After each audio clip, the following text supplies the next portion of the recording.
The film begins with a dark and silent atmosphere.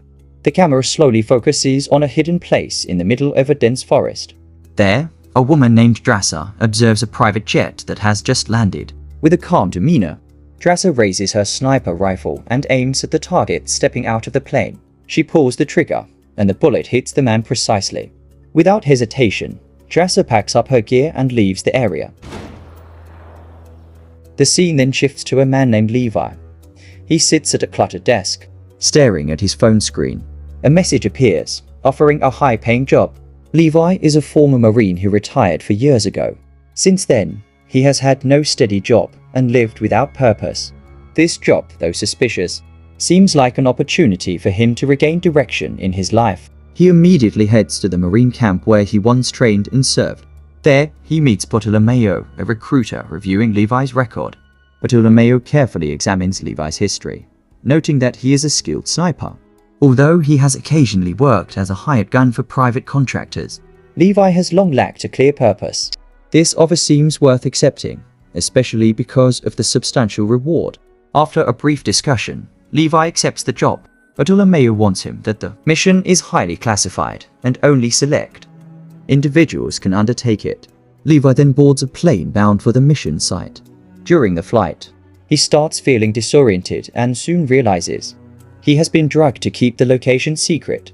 On the plane, an unfamiliar woman provides instructions about the procedures he must follow upon arrival. "Leave everything you have," she says firmly. "You will meet someone there who will tell you what to do." Levi simply nods, feeling he has no other choice. The plane finally FLIs over a remote location. With a parachute strapped to his back, Levi jumps out of the aircraft.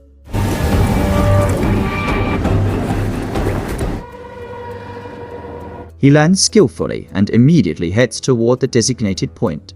After walking for some time, he reaches a location overlooking a wide canyon, flanked by 2 towering cliffs. There, he meets Jasper, the man assigned as the guard of the area. Theoretically, the job's simple. In practical terms, East Tower's not an issue. 365 days. Jasper greets him calmly and asks how much he knows about the mission. Levi replies that he has only received minimal information with no detailed explanation. Jasper then explains that he has been stationed there for a year, but does not even know the exact location. Now, Levi will replace Jasper as the guard of the Western Observation Post. Jasper informs him that across the canyon, there is an Eastern Observation Tower also manned by someone. However, the guards are forbidden from communicating with each other due to the high risk involved. "This place is truly isolated," Jasper says. "There are only 2 guards, one in the west and one in the east. Every year, the guards are replaced, just like me."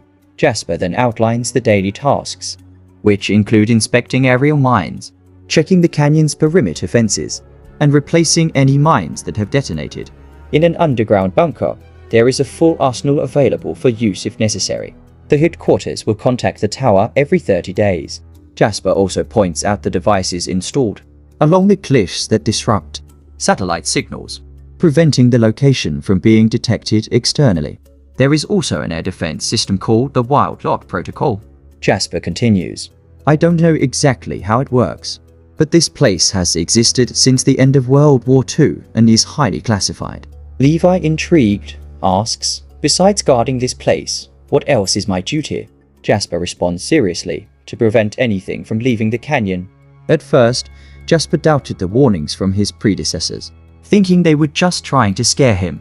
However, he then takes a grenade and throws it into the canyon. They both stand in silence, listening to the sounds emerging from within. Levi hears unnatural screams.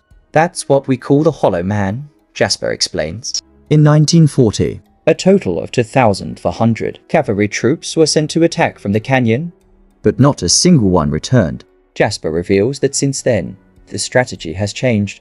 The primary duty of the guards is to ensure that nothing comes out of the canyon. "You must always keep an eye on the cliffs," Jasper adds.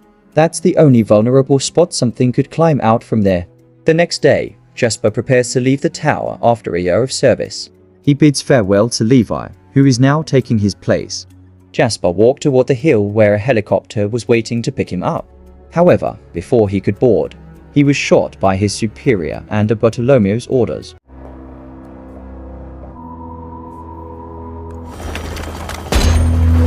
After the incident, Levi began his daily routine, checking the signal disruption devices and landmines along the cliffside.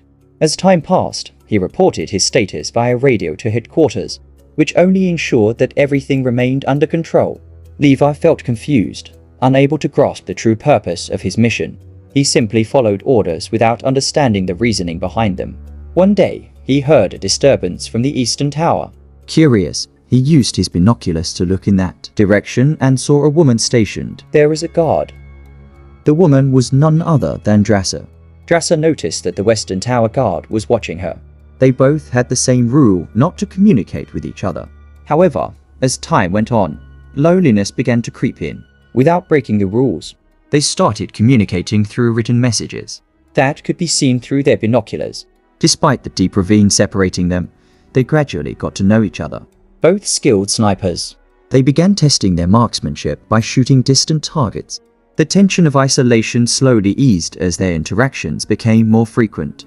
However, amid these moments, something strange happened below the cliff. Drasser signaled Levi to take a closer look at the cliffside. After some time, Levi saw something unusual, a bizarre creature with a body resembling tree roots, a face covered in plants, and small animals crawling over it. It was a hollow man. The creature triggered a landmine, causing an explosion that partially collapsed the cliff, creating chaos. Drasser immediately assisted Levi by shooting at the creature from afar. At the same time, the entity attempted to climb toward the eastern tower. Acting quickly, they took turns firing, working together to neutralize the threat. With their combined skills, they managed to take down the creatures one by one until none remained.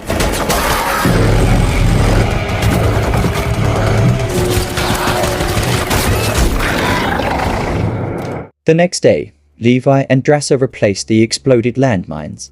During this, Levi noticed a drone emerging from the ravine. However, the automated defense system indicated that the drone was not hostile. The drone's presence made Levi suspicious, sensing something was amiss deep within the ravine. Time passed until December. From the eastern tower, Drasser spotted a Christmas tree placed in the courtyard of the western tower. Levi had set it up as a small way to celebrate. Though separated by distance, they shared the holiday spirit, feeling warmth and companionship despite the isolation. As months passed, their bond deepened beyond mere friendship. However, amid their routine, Drasser was reminded of her gravely ill father, whose condition was worsening. Sorrow overtook her as she recalled his last words before their separation. Feeling sympathy and wanting to support her, Levi decided to cross to the eastern tower, using a rocket-propelled grappling device.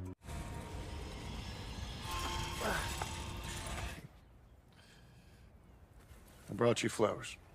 He successfully traversed the ravine and reached her side. That night, they talked for hours in the dining room, breaking down the awkwardness that had lingered between them.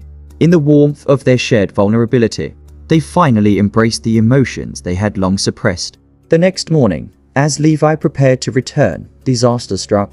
Several hollow men were seen climbing the tower, triggering landmines along the path. The explosions severed Levi's return line, causing him to fall into the ravine. Fortunately, his parachute deployed in time, allowing him to land safely. Seeing this, Drasser quickly grabbed her weapons and gear, then leaped down to rescue him. Levi, now dangling from a tree, sensed danger as large, strange insects approached. Before they could strike, he lost his grip and fell into a tangle of vines, trapping him in a precarious position. Drasser arrived just in time to help, and Levi was moved by her courage and determination.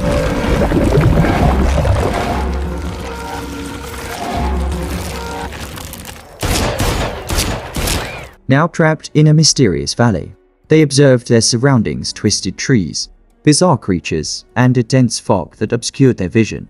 Suddenly, a group of hollow men on horseback emerged and attacked, forcing them into battle.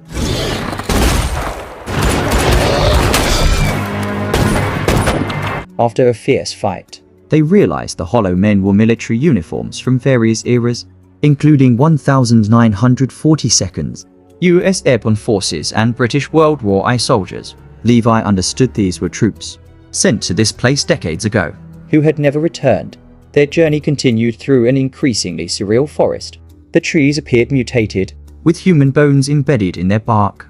as if they had absorbed the remains of the fallen. They stumbled upon an abandoned old church, where dried corpses sat lifelessly in the pews. Suddenly, a skull-headed spider attacked. Struggling to fend it off, they barely managed to escape.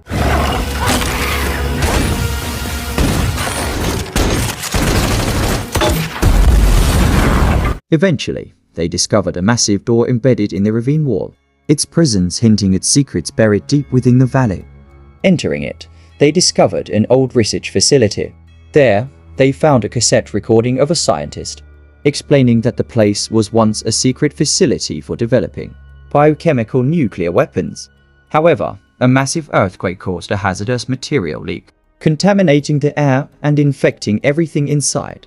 The infection led to mutations in both humans and plants, creating the strange creatures they now faced. The remaining scientists eventually tried to contain the spread, to prevent it from escaping the facility.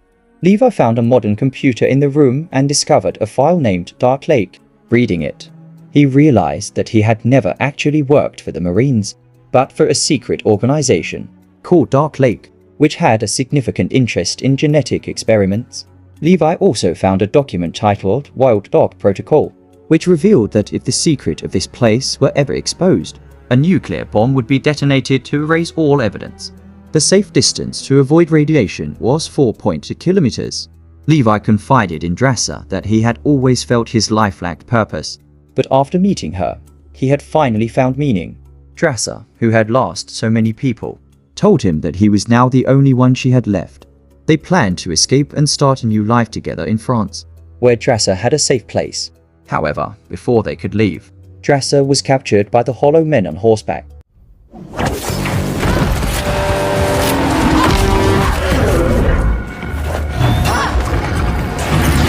Levi immediately pursued her to an old building at the end of the river.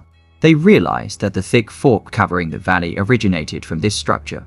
After a fierce battle, Levi successfully rescued Drasser and discovered that the mutated ecosystem had spread far and wide. The only way to escape was to stop the source of the spread.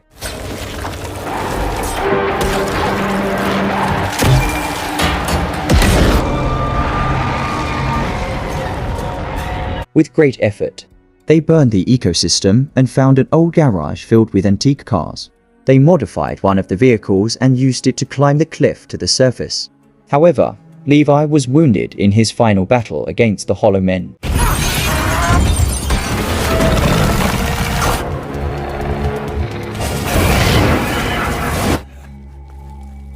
Upon reaching the tower, Levi made contact with Bartolomeo, the leader of Dark Lake. Bartolomeo, suspecting that Levi had gone into the chasm, ordered him to kill Drasser to protect the organization's secrets.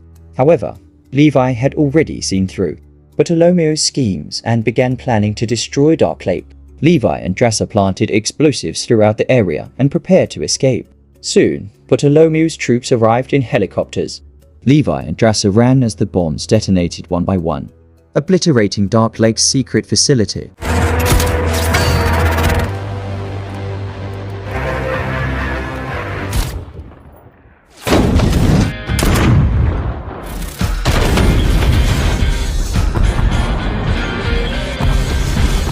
Realizing the danger, Bartolomeo attempted to flee, but failed to escape in time. His helicopter was caught in a massive explosion. On the other hand, Levi, unable to escape the blast radius due to his injuries, fell into a waterfall. Drasser, who had reached a safe distance, could only hope that Levi had survived.